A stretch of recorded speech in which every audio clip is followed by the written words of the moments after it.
Robert De Niro has been an extraordinarily vocal critic of Donald Trump for several years, with his sentiments captured in numerous interviews and public addresses available on YouTube. His remarks consistently highlight his profound disapproval. For instance, in a segment from Jimmy Kimmel Live, available on their official YouTube channel, Show Thinking. He's so stupid.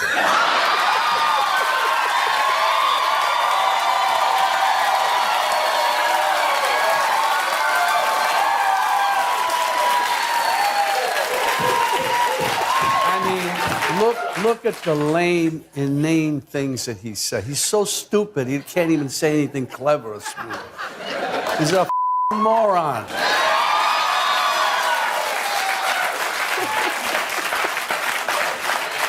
But he's a scary one. And in all seriousness, and we know it here, people have to get out and vote and vote and vote and vote. Yeah. De Niro delivered highly critical assessments of Mr. Trump.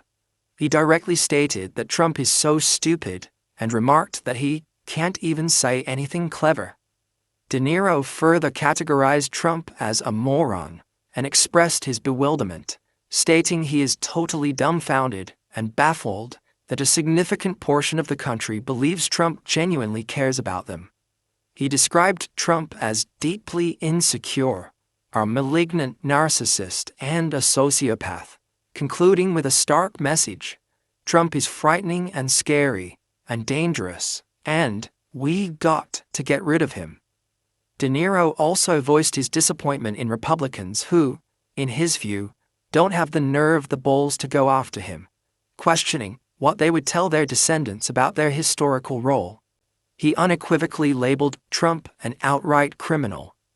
De Niro's strong sentiments extended to other platforms. In an MSNBC video titled, "Robert De Niro on Trump, the guy is a monster." Do you think our democracy is at risk in this election? I think that it is. I always keep saying democracy is great, of course, but democracy people take for granted. It's a word that some people don't even understand. They take it for granted. It's about right and wrong, period. The guy's a monster. He is beyond wrong. It's almost like he wants to do the most horrible things that he can think of in order to get a rise out of us. I don't know what it is, but he's been doing it, and it's scary. Are you Excuse my French. He asserted that democracy itself is at risk.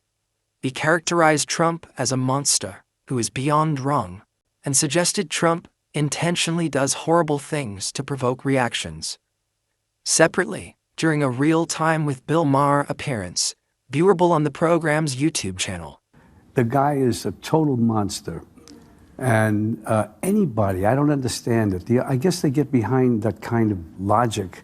They want to fuck with people, screw them, because they're unhappy about something. He's such a mean, nasty, hateful person.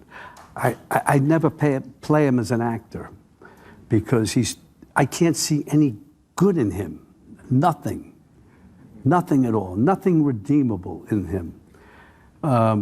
And we have to, and whoever the people are who want to vote for him, and there look like intelligent people around there. Somebody, for some reason, it can't be. It cannot be.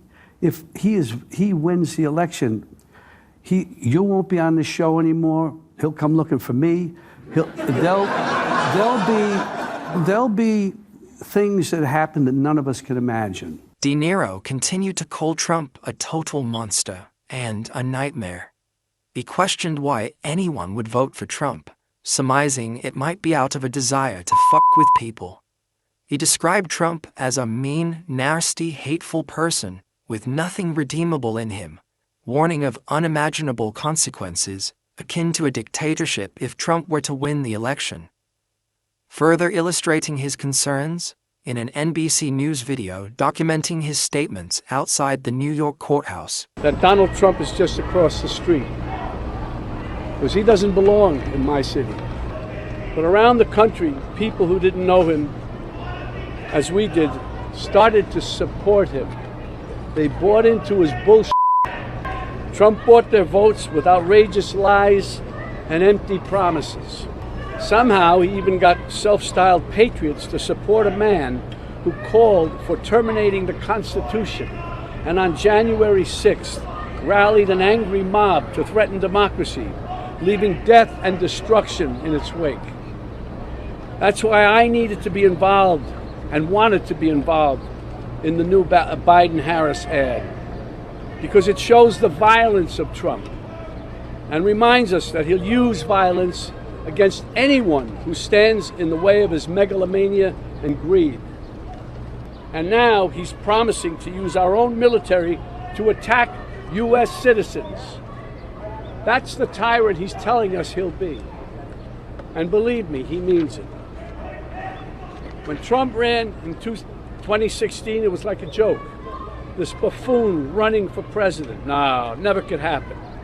We'd forgotten the lessons of history that showed us other clowns who weren't taken seriously until they became vicious dictators. De Niro declared that Trump doesn't belong in New York City.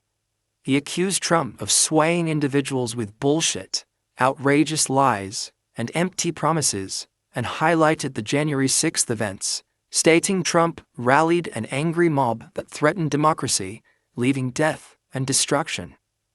De Niro underscored his involvement in a new political advertisement, explaining it aims to remind the public that Trump will use violence against anyone who stands in the way of his megalomania and greed.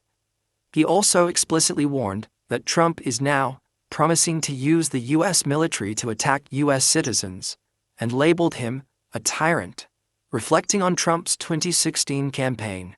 De Niro recalled it initially being viewed as a joke, and lamented that historical lessons about clowns who became vicious dictators had seemingly been forgotten. In response to De Niro's persistent criticism, Donald Trump has also utilized public platforms, with his reactions often featured in YouTube compilations. As reported in the Jimmy Kimmel Live segment, I think this might have been the first time he wrote about you. Robert De Niro, a very low IQ individual, has received he spelled two wrong, many shots to the head by real boxers in movies. I watched him last night, truly believe he may be punch drunk, and then he says, at the end, he says, "Wake up, punchy," he says to you. And that's not the only time, and he moved over to Truth Social. Robert De Niro, whose acting talents have greatly diminished with his reputation now shot, must even use a teleprompter for his foul and disgusting language. So disrespectful to our country. Now, in all fairness to the former president, is that true? Do you have to use a teleprompter when speaking about President Trump? Or did not yield direct, verifiable footage of Donald Trump explicitly using this phrase in that precise context. The prevalent narrative around such a phrase appears to stem from broader commentary and compilations rather than a single, distinct, live broadcast interaction. The pronounced and often aggressive public dialogue between Robert De Niro and Donald Trump continues to captivate audiences and analysts alike, with both figures employing various media to articulate their positions. We will continue to monitor this evolving dynamic,